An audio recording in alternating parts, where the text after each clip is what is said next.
Hello, good morning, everybody, and thank you for tuning into the latest instalment of Virtual Roundtables Live. I'm Andrew Morris from Inspired Business Media, and today's session is in partnership with Expansive FM to bring you an expert panel discussing on how FM and maintenance technology needs to change in the coming years in order to support evolving FM teams. You can submit any questions you want asked to our panel via the Q&A button on the right-hand side of your screen. I'll now hand over to today's moderator, Peter, to introduce himself and the rest of today's panel. Yeah, so good morning, everyone, and welcome, a very warm welcome to the Inspire Digital Conference. Some of you may have joined us earlier on this year. We had a first conference in June, but clearly since then we've all continued to face many challenges. And I hope you, your family, your colleagues are managing during this difficult time. For those that don't know me, I'm a property and FM consultant. I more recently worked with Nestle as their head of property and facilities management. So I left them at the beginning of this year and available to assist you if you need me. So for today, we have a fantastic and inspiring team of Nadeem, Phil, Fiona and Adam, and I'm going to let them introduce themselves in a moment. Andrew's going to stay online as well, and he'll be picking up any online questions that we might have or any comments which you can stream and add to the conference. So as we go along, if you've got some questions to ask, please use the facility to pass some questions across to us, and then we'll get the panel to answer them at the end of each question. So, and I'm going to make one apology, which I think is going to apply to everybody. If the doorbell goes, it's probably another delivery. So it'll be my next tin of paint for my long list of jobs to do. So we're all excused to answer the delivery if we need to. So good luck with that anyway.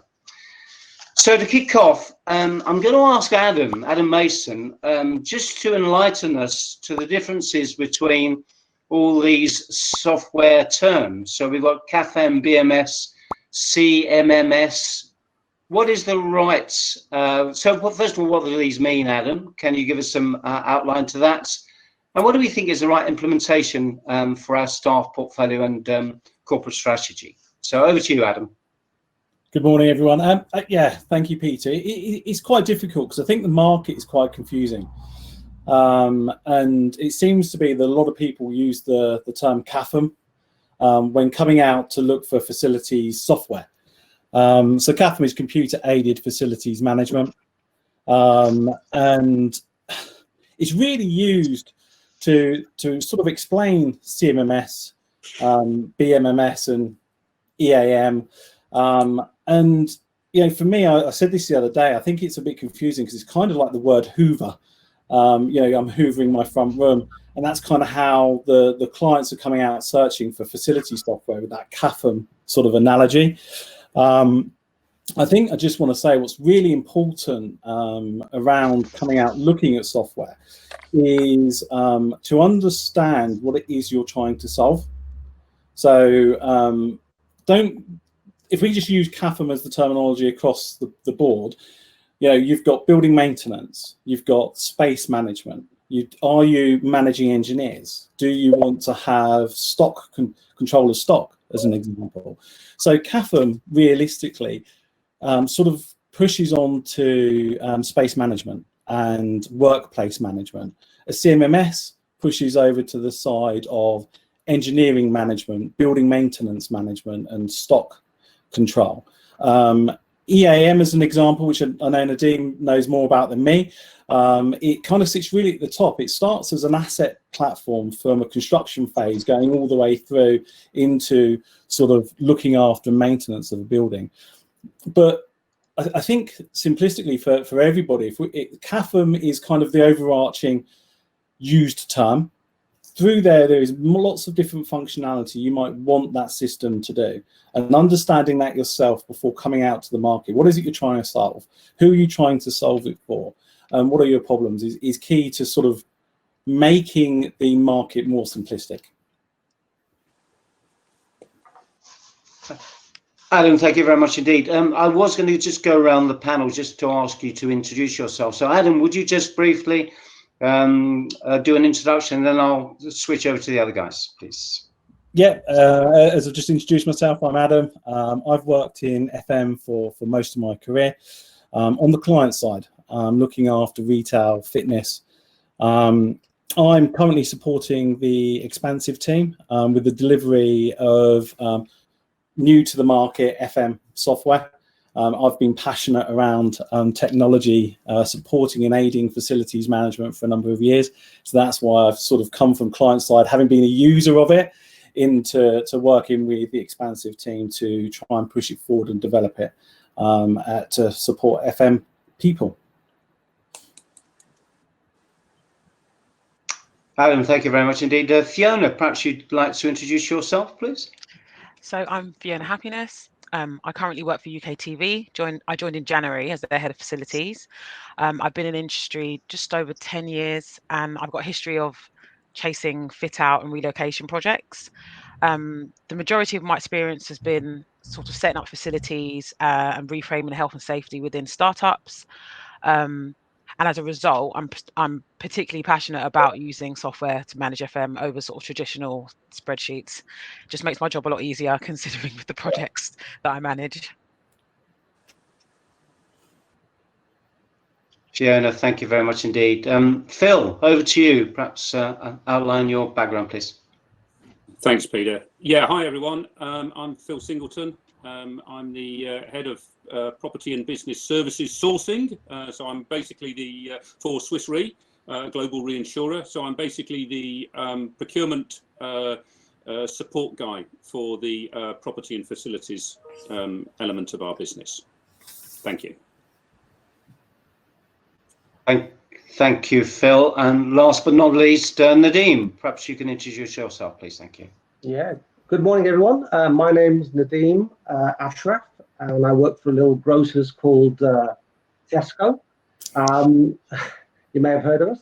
And I've been with Tesco probably about 5 years, and my role is as the head of planning and EAM, as Adam mentioned. My background is in manufacturing engineering. I come from a factory background where CMMS, as Adam mentioned, was a big sort of buzzword in terms of what we used.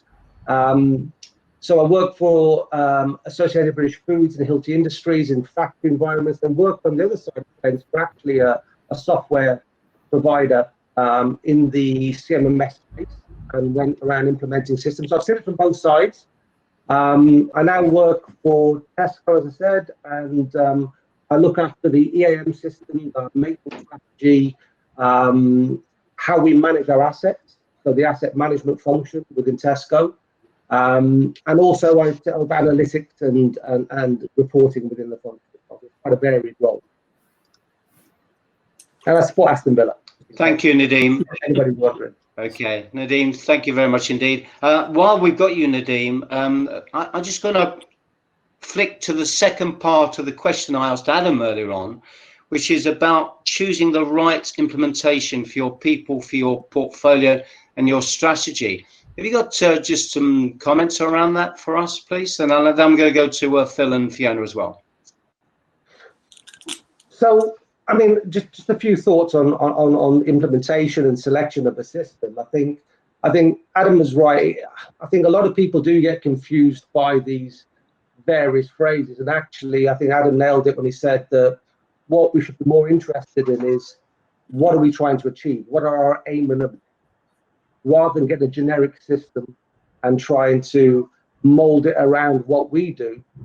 I think in terms of, there's this classic sort of discussion around why do so many of the systems fail.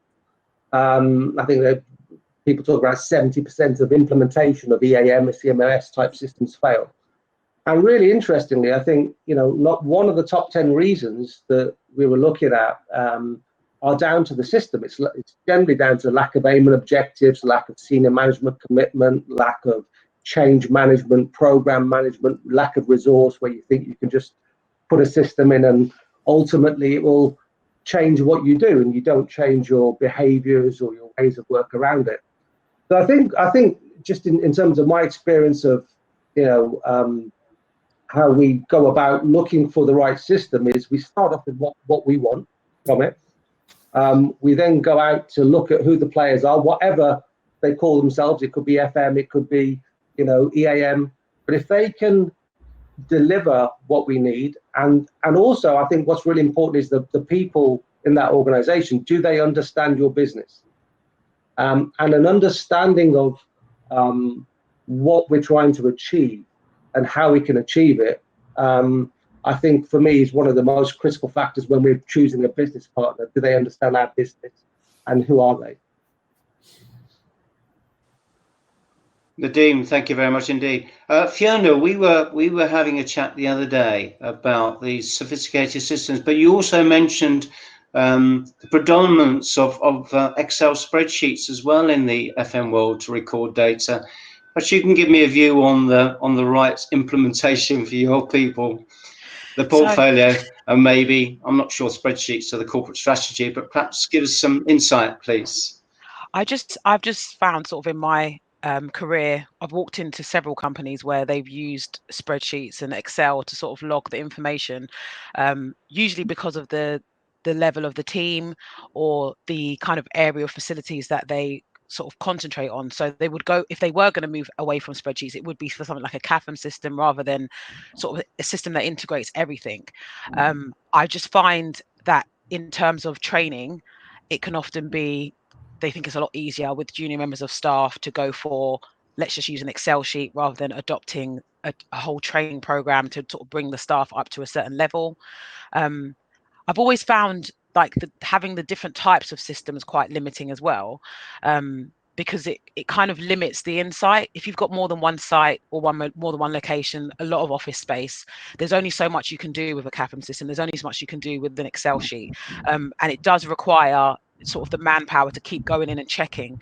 And as we're finding now, logging non-compliance is not the way forward. You need to action it. So having a system in place is that prompt to action. Fiona, thank you. And then Phil, perhaps some comments from you around the right implementation for your people portfolio strategy. Yeah, sure. And I kind of, you know, underline a few of the points already made, really, about really kind of understanding the needs of the business, both now and in the future. And I think, you know, one of the perhaps challenges that we've had is that this is just CAFM systems are seen as just a tool of the facilities department, and certainly my experience in providing procurement support in the past is that this always is a bit of a challenge to understand exactly what it is we're trying to deliver and benefits. And I think with, you know, the rise of new technology, and particularly the integration potential that Fiona mentioned, I think it's becoming increasingly important that these systems are seen not just as a small operational tool, but more as an overarching provider of data and intelligence from the building. And it kind of doesn't feel, certainly in our environment, that we're there yet.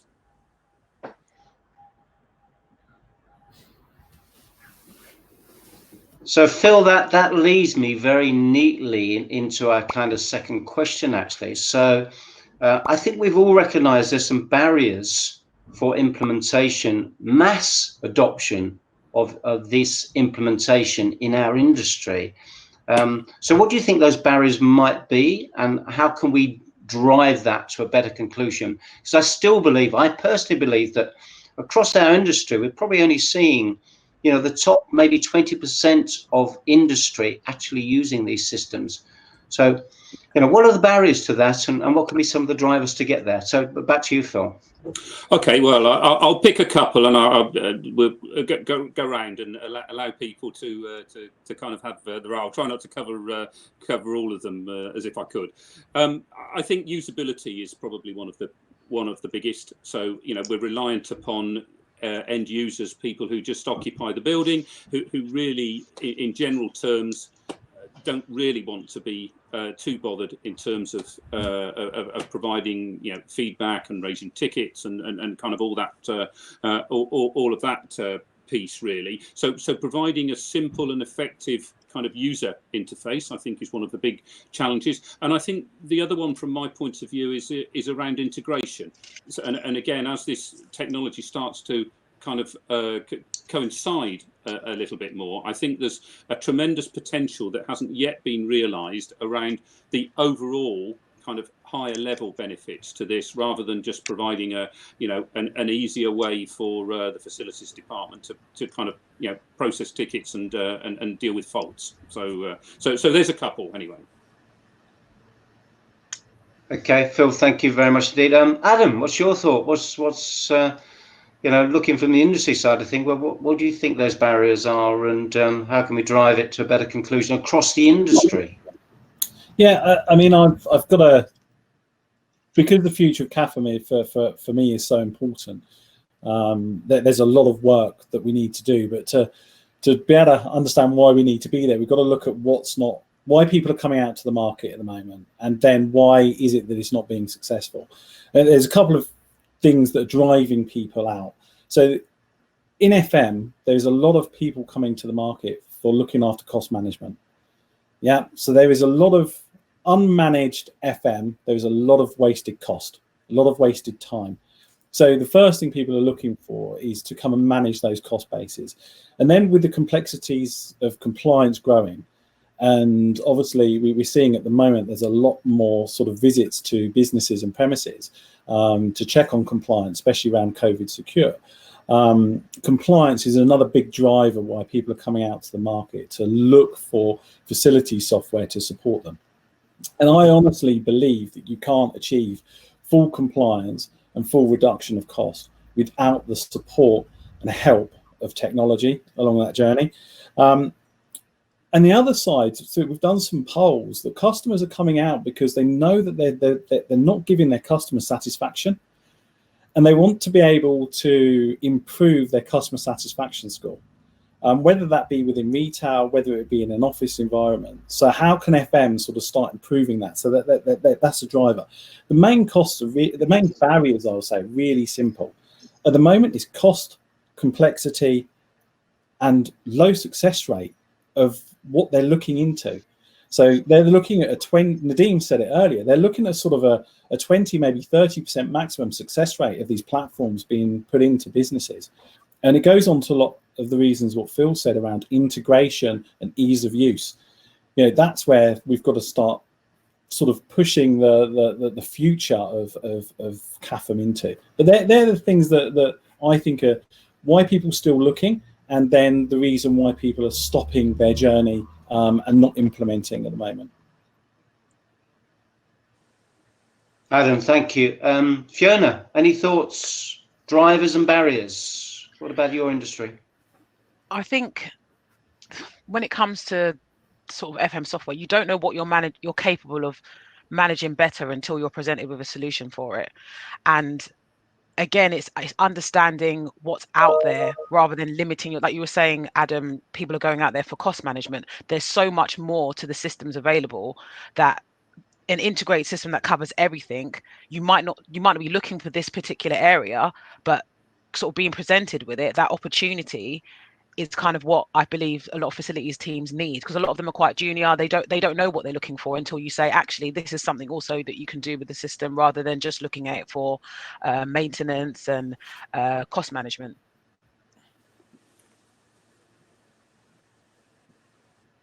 Thank you, Fiona. So Nadeem, same to you really. Drivers, barriers, complexity, low success. What's your view on this? No, I think some really good points already made, and I think Fiona's point around understanding. I think sometimes trying to understand what benefits these systems can bring and how it relates to your industry. I think trying to put the two together sometimes it's an unknown. Sometimes they think it's a Pandora's box of magic tricks, and and I also think there's a fear of change, a genuine fear of change, and I think some of it is quite well founded, because I have seen people spend millions of pounds on a system like SAP and introduce complexity and go backward. And I've seen people spend a few £1,000s on an off-the-shelf package and actually revolutionize their operation.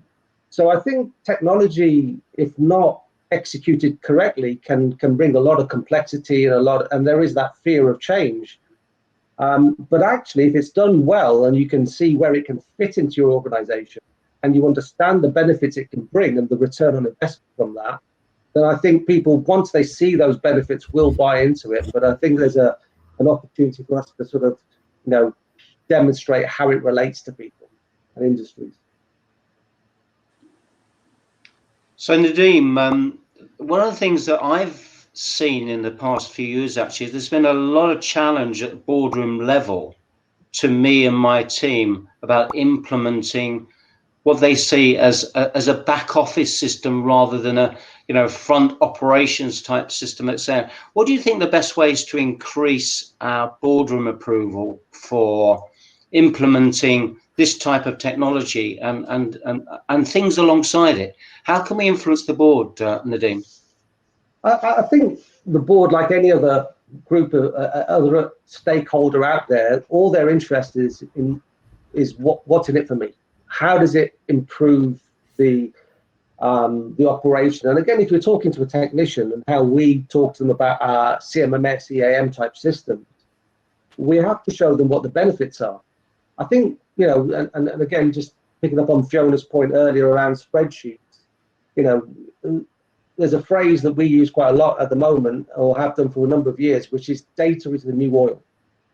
So once you can harness your data, you can understand your operation, where your opportunities are, where your bottlenecks are, and it is a minefield trying to do that in spreadsheets.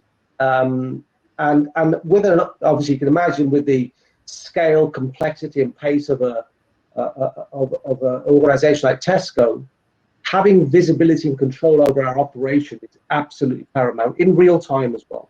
So knowing what's going on at any point in time is really key for us. So I think, what we try to provide when we talk to senior managers or middle managers or technicians is we have to show them what their investment or what the opportunities are from these systems. And I think another part of what really is important to us and what drives us is the review process. We always say most important part of our operation is review. And how can you do that without those insights, without the data? And we have a lot of people, managers, who spend a disproportionate amount of time trawling through spreadsheets to try and find that one bit of that nugget that will give them the opportunity to improve. So I think what we tend to do is we've got I'm rolling out a number of phrases here, so I do apologize. But simple, intuitive, and relevant is a key phrase for us when it comes to providing data. Don't provide people with a whole ream of data and ask them to go and find that needle in a haystack. But when our stakeholders log on, for example, it knows who they are, knows what they do, and provides the data that they need for their function. So again, sorry, I've got into probably a bit more detail than you probably expected, but I think it is about demonstrating the benefits that these sort of systems and their implementation can bring to the operation. Thank you, Nadeem. I'm just going to ask you just a little add-on to that as well, and I'll go to the other guys as well. Do you think it's been different? Do you think the demand for information from the board has been different under the current crisis? I think the demand for technology and working remotely has, within the current pandemic that we've been in, it's been one of the most incredible social experiments that we could have undertaken, to be honest. Who would have thought you could work from home and, all the challenges that come with it, all the opportunities come with it. And I think working remotely is going to be certainly one of those activities.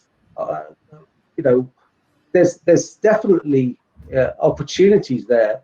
And I think that, when we look at our technicians, for them to do e-learning, for example, remotely, for them to connect with other, engineers so that they can actually show them what they're looking at. I think there have been some barriers and some downsides, but there's also been some incredible opportunities that we've seen through the pandemic. But I think it will certainly change the way we operate. And I think there'll be certainly some significant opportunities over the next 12 months to invest in our hardware and our software to support the remote working that I think we'll continue to do. Okay, Nadeem, thank you. I'm going to go to Phil now. Phil, so back to the main question was, what's the best way to increase boardroom approval for the implementation of enhancing these technologies, etc.? And do you see there's been a difference in the last 12 months as we've gone through this crisis as well? Yeah, I think there has actually, and I think it probably reflects on it's actually in some ways, introducing new systems like this has traditionally been quite a difficult sell.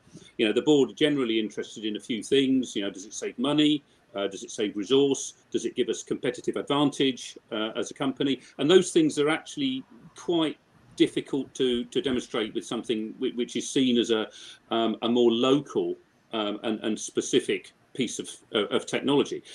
I think what's starting to happen is that people are becoming perhaps more demanding about the environment that they work in, and offices are perhaps less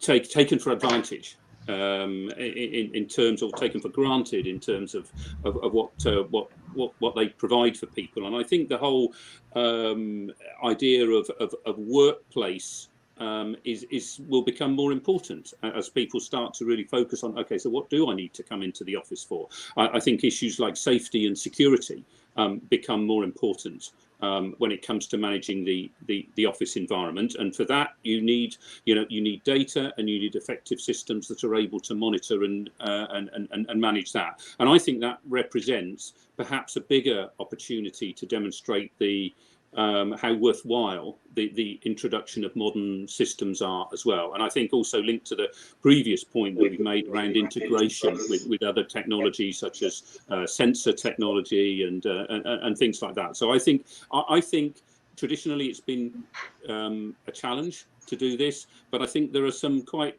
specific opportunities now that are emerging because of the, particularly as you say, in the last 12 months. So that's my view.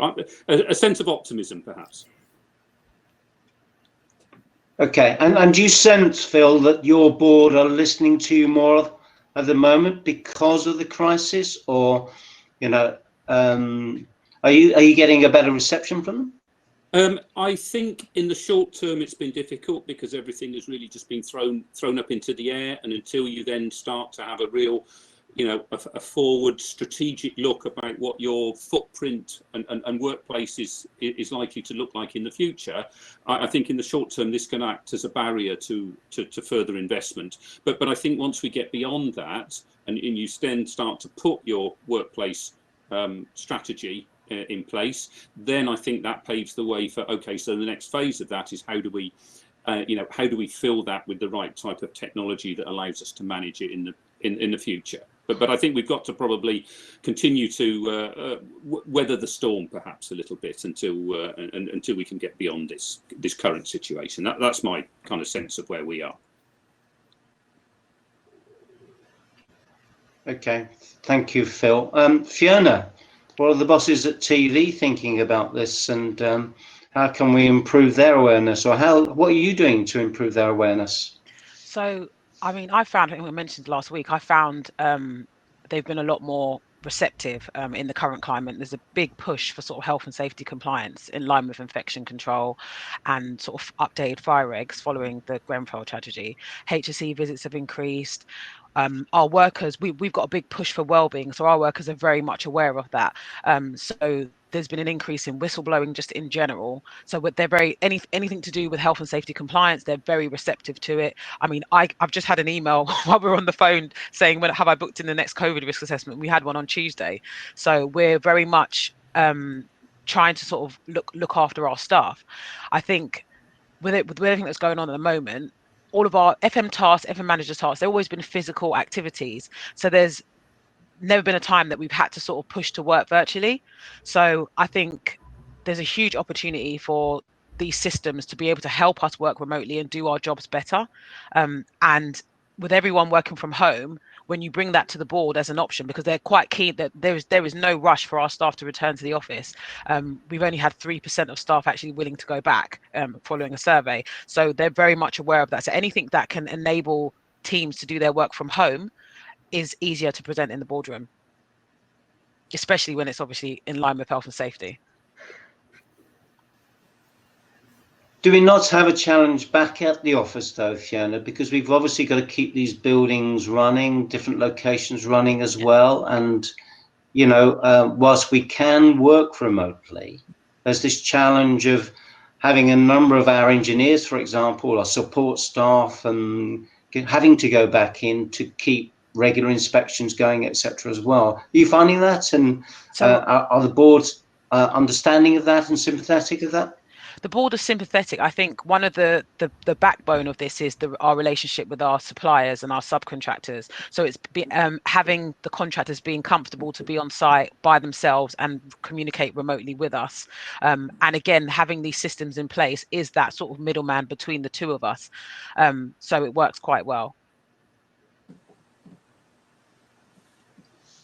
Thank you, Fiona. Adam, over to you. So you're the man that's having to influence these FM managers, directors, and I guess going into the boardroom as well. So what's the best ways to increase their approval and to get you a bit more business, Adam? Yeah, so I actually agree with what everybody said, but I think one part that the FM do need to become is more commercial within a business. So connecting the pieces of data that drives business value is absolutely key to have an impact in the boardroom. And what I mean by that is, you know, poor FM can have a detrimental effect to a business. So, you know, poor customer reviews, poor feedback, you know, and part of your journey to start this should be going off and speaking to the people that this is going to impact in a really collaborative way. So the first part of stepping out to look at a software system, in my opinion, is collecting and understanding your customer data. You know, is understanding reviews that are left online, any feedback data that you're getting from those customers. We've got more customer data than we've ever had before. So actually that's really rich information for any strategy an FMO is going to put together, in my opinion. Go off and do the same with your staff. Speak to the people, your colleagues, because they're your customers as well, and gain their information, gain their data. What's their biggest issues? What's their problems? What can you do to support them more? And then can you sort of, through the information you've got, and Excel's really difficult to do this with, but you can do it. You start aligning some of that business and, that FM and maintenance data that you've got. Because I think you'll start finding some real links to poor reviews and poor staff feedback with poorly maintained locations and buildings and retail shops, as an example. Yeah, and when you're starting to do that, if you look back at the commercial sales, so, you know, when was that unit successful? What did it look like when it was successful? What are your customers telling you today why it's not successful? What are your staff telling you today why it's not successful? Looking at the maintenance data, how has spend dropped? How has that impacted the look, the feel, the customer journey, the staff journey? You can start sort of saying, okay, so we've seen a drop in sales, we've seen a higher turnover in staff, and I can see that we're spending a lot less on maintenance. And pictures speak 1,000 words in my view, so you get your pictures in of the unit you're looking at. Once you start pulling all of that information together, you start painting a real business proposition and real value. And if you can't do that, I think that is absolutely key to implementing a CAFM system and a facilities maintenance software system that starts enabling you to link that information. So if you can't do it, and you can't confirm compliance, you can't confirm the look and the feel and brand standards and everything else as an FM team, you need help.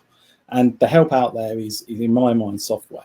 So not being able to do it drives an argument. Being able to gain that information, but it take a long time, be very difficult to gain, can also aid an argument. Because let's be perfectly honest, take it to its simplistic view. You've got an air conditioning unit that's failed. I guarantee you in a retail unit, customer complaints are going to go up, staff complaints are going to go up.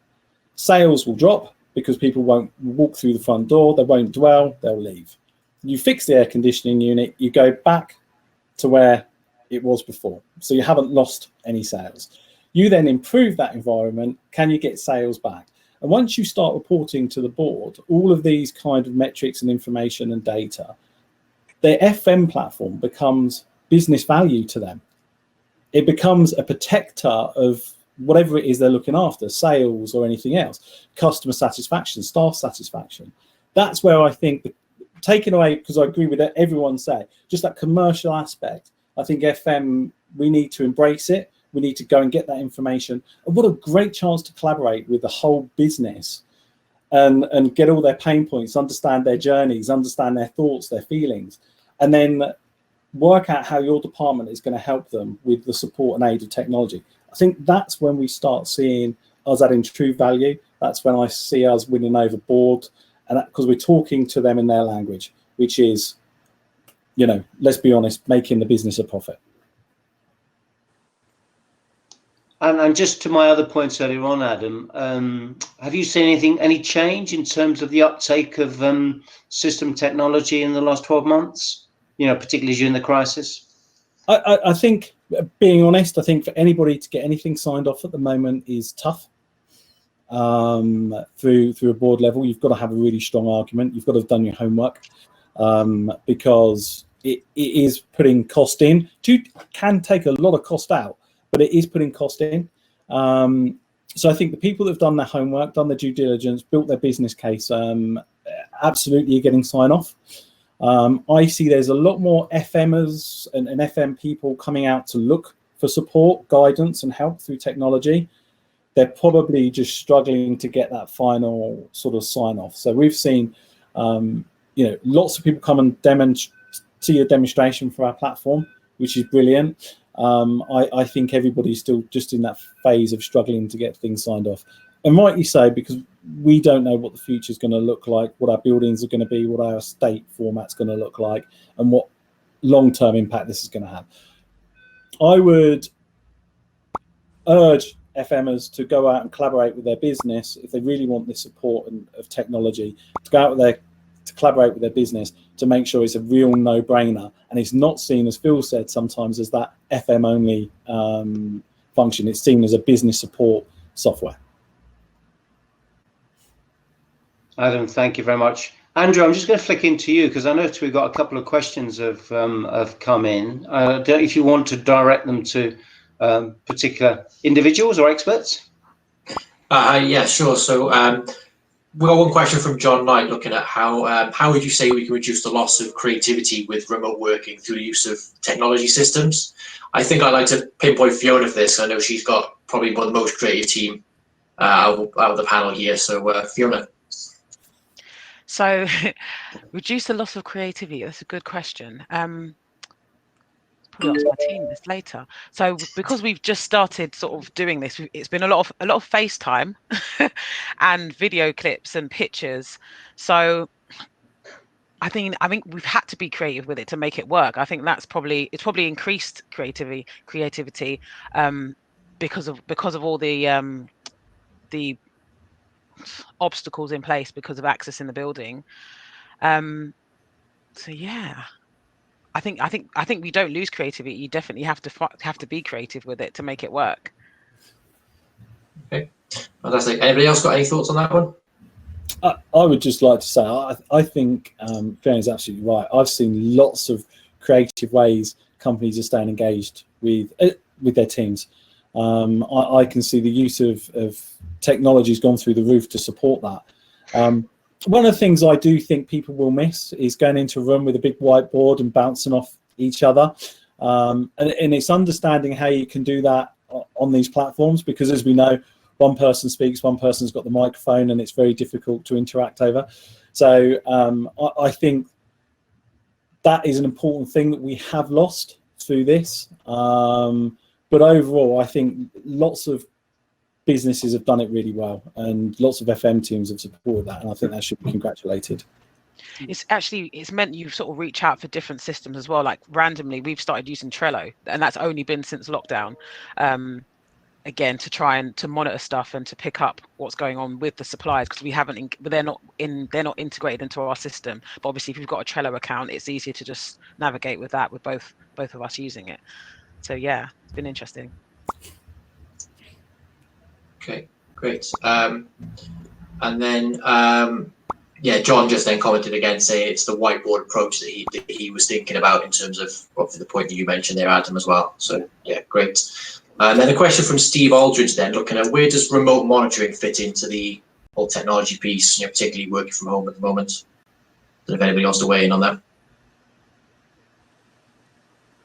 Yeah, I'm happy to address that. It's a very good point, because I think for me, with smarter assets, it is adapting our approach to how we maintain our state. Previously, we would have to set it there. But again, if you look at the opportunity as well from, it's horrible to say, from the pandemic, where we're not having managers to travel up and down the motorway, spend 6 hours traveling up and down to go to one meeting. Actually, there are some efficiencies from working remotely, which I don't think we would have discovered if we hadn't gone through this this pandemic. So I think that looking at how we are viewing, and we can term it as the Internet of Things and so on. We have lots of assets that are resident within our estate that can tell us. Now, we used to do remote monitoring of alarms, and I think the challenge with remote monitoring of alarms is when an alarm has gone off, it's too late. You've already got the issue. So what we're looking to do now is we're looking for these smarter assets with the early signs of deterioration and the early signs of distress. And if we can remotely fix it, it's just a much quicker, more cost-effective way of maintaining our estate. And I think that the companies that are looking at these, we pick out a few other buzzwords, AI and IoT, and really trying to leverage those technologies. I think remote monitoring of assets, given the way technology is going, is definitely a big area of growth for us.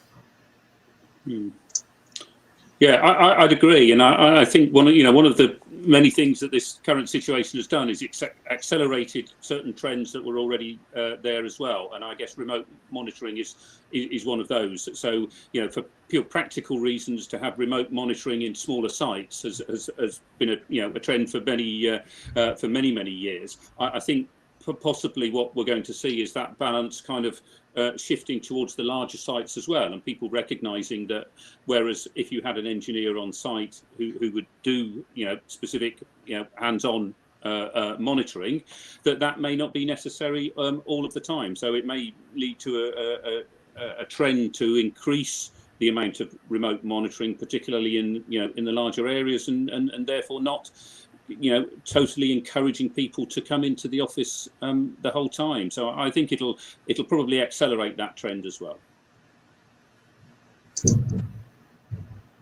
I think this leads us very neatly into our final question. Actually, I'm conscious of time as well, so I think this is a kind of perfect timing for the next question. And it's about, what do we think the future for CAFM and workplace technology will look like? Interesting, in the past few weeks, I've had a number of software companies come to me, I think really about looking after staff management in the FM environment, clearly making sure that we're tracking and tracing people, that people are doing medical check-ins, etc. And that's been a new development for me, I think. But I'm going to go around the panel, and let me start with Fiona. What do you think the future will look like for CAFM and workplace technology? I mean, I would hope that we could lose the different derivatives. I keep saying an integrated system, a singular system for all, that is more under the belt of workplace management systems, and will provide the capabilities for every type of FM team in every industry. There's a lot. We often end up in situations where certain facilities functions sit in other areas of the business, sometimes the wrong areas of the business. So you'll have asset management with IT or DSE with HR.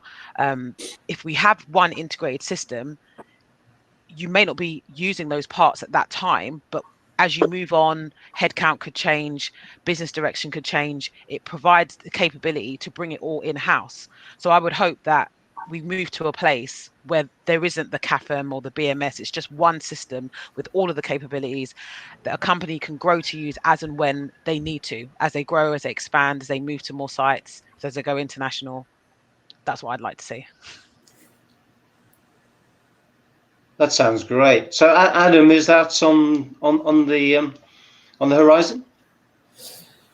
I think it's really interesting. So, I've taken a sort of different approach to what does the next sort of 5 years or so look like, and where we're going to go in the future, because everyone's going to be talking about AI, sensors, and I do agree that all of this is going to be really important as we sort of move forward. But I go back to the beginning of technology adoption in FM, and with such low rates of adoption at the moment, and we should be focusing on why that actually is the case. And I think we know why it's the case, but we should really focus on it and start creating platforms that people can use really easily. It just needs to be simple for our customers to use, simple for our customers to understand. It needs to be, I use the word easy to implement. It needs to be easy to gain insights from. Doesn't matter what you're using it for. So let's say building maintenance, workplace management. All of them just need to be easy to use, easy to integrate, easy to gain insights from. I use the average saying, you're not trained in LinkedIn, you're not trained in Facebook. These mass training programs to implement workplace technology and CAFM systems and everything else, it needs to be a thing of the past. We need to make the offering intuitive and easy to use. Gone are the days. I mean, I remember the fire alarms. We spoke about this. Remember the fire alarms kind of situation, closed protocol. You had to get the engineer to come back in and do the work. API integration is an absolute must. There must all be open API links. We must be able to create a technology ecosystem, as Fiona said, to support lots of different functions. They should all be able to talk to each other. Everybody should be able to use it and engage with it in whatever level that they need to. Because the one thing I'm finding at the moment is the FM technology solutions are not always making life better. And when you introduce technology, it should be about making your life better, easier, quicker, to support the people that you look after in whatever way that you need to do it. So software providers really need to start looking at that whole FM supply chain, and user chain, I guess would be my word, and start looking at how they're going to use it, how they're going to interact with it, what are their function, because there's a person logging something at the beginning of this, and there's a person probably having to carry out the task that it's saying at the end. And it's how you're interlinking those two people and that communication that's really key to make it super fast, super simple and easy to use. So my wish outside of all the IoT and the further development of software is that we really spend the time to understand why we're not using it, why things like e-commerce are so far ahead of us, and we start making software that's really easy for people to use, does what it says on the tin, rather than all these acronyms, and people start really seeing the benefit of doing it.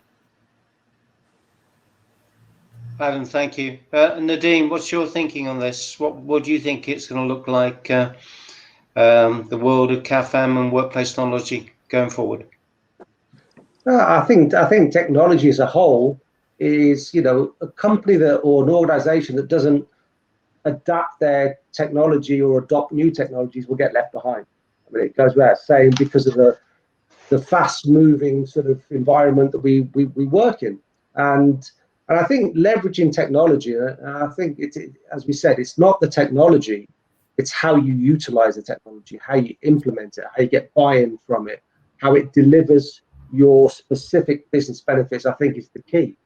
I think in terms of the future, I think because we are going to rely on technology a lot more, and we do have smarter assets than this connectivity opportunity that it gives us. I think it's going to also push our hardware, and our hardware needs to, we are reviewing not just the software that we were using, but also the hardware to leverage it. Because if we are going to start to do a lot more remote working, and we are going to, start to monitor assets, and we are going to start to provide people with their own sort of workspace, well, the hardware is going to get stressed as well as the, ability to use it and the software. I think the question about the disparate systems that we have, and I think one of the cutting edge, well, not cutting edge, that's basic really when you think about it, but AI is one of the ways to join up these systems. We talk about in organizations a one team approach, and do production and quality and maintenance work together as one team. Well, it's the same principle I would suggest with technology. Does your financial system and your remote monitoring system and your asset management system and your energy system, do they work as one team? And the answer is quite often is no. And how do you get them to work as one team? And one of the opportunities is AI. Because when you have an AI platform where you can put your rules in and your algorithms and and it can take data from the different systems. And for example, you could take a feed from the weather system, and that could feed the remote monitoring system to tell the HVAC system what to do. It could feed the workforce planning system, say, don't send any jobs out on the roof because it's a force line gale. And it's about how you can leverage that data. But before you can get to AI, you've got to make sure you've got good data. And that's the key, having that good data and having that sound platform. Because as I said it earlier, data is the new oil. If you can leverage data and you can review that and identify your opportunities, I think that's where you'll get that competitive edge.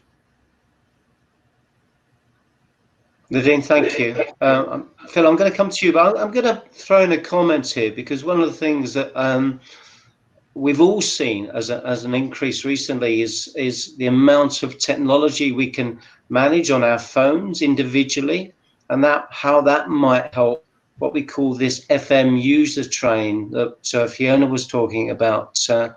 Maybe that's the opportunity where we've seen things like billing software in the finance world, etc. So over to you, Phil, for the last part of this. What do you think CAFM and workplace technology is going to look like? And could it run through our phones, and could that user community be even wider than just the FM guys and girls that are working in our industry? Yeah, I think it's a really great point, and we can see this happening in various parts of our lives that we didn't think possible in the past. A brief distraction. I worked for a mobile phone company about 15 years ago, and it was about the time that voice had obviously was a part of voice on people's mobile phones as part of everyday life. Text had suddenly taken off, that people were sending each other little messages, and we were trying to work out what the next big technology was and what was going to be the next thing on the phone. I remember a very inspiring marketing guy standing up in the middle of the meeting and holding up his phone and saying, "And I want this to become my remote control for life." And we all laughed at him, to be quite honest, because it just didn't seem possible. And it's taken a few years, and we've got to that stage. But I wonder what he's doing now. But he's probably the one laughing now. So I think that technology's been around and continues to develop at a faster and faster pace. I think the days of long-term investments in expensive systems are starting to go now. And the other thing is, I think we've talked a lot about the problems that we have now in terms of implementing systems, about usability and compatibility with our existing infrastructure. And I think we're also entering a very disruptive period of what we use our buildings for and how we occupy them. And I can see an awful lot of change in that environment. And I think what we need are kind of slick user interfaces, ease of use to drive that, but that only solves the problem of today, really. And I think what we should be looking for is, what solves the problem? How do these systems help us to manage what's likely to be, I think, quite a changeable and quite a volatile period that we're we're entering as well. I think if we get it right, it has some tremendous possibilities. I think if all we seek to do is just manage our current environment a bit more efficiently and in a more of a coordinated way, then that doesn't fully kind of realise the potential that we've got here. For me, it's all about preparing for the future. Phil, thank you very much indeed. That draws us to the end of our questions. I'm going to just flick back to Andrew in a moment just to ask if there's been anything further come in. But personally, can I thank Fiona, Phil, Adam and Nadeem for helping us through the conference this morning. It's been really good. I think it throws up some thoughts as well, maybe for next time as well. Phil, you just mentioned how we're going to be using our real estate, next year and 5 years onward as well. So maybe that's the thing we can pick up in the future. But thank you guys very much indeed. It's been very interesting and most helpful, I think, certainly for me anyway. I hope for the rest of you. Andrew, back to you to finalise. Yeah, thanks, Peter. No more questions have come in at the moment, so that's fine. The recording for this session will be available in the next few days for everybody who's watched or is registered and not been able to watch. But yeah, that's it from my side. Thanks again to all the panel, and hope to see you again soon.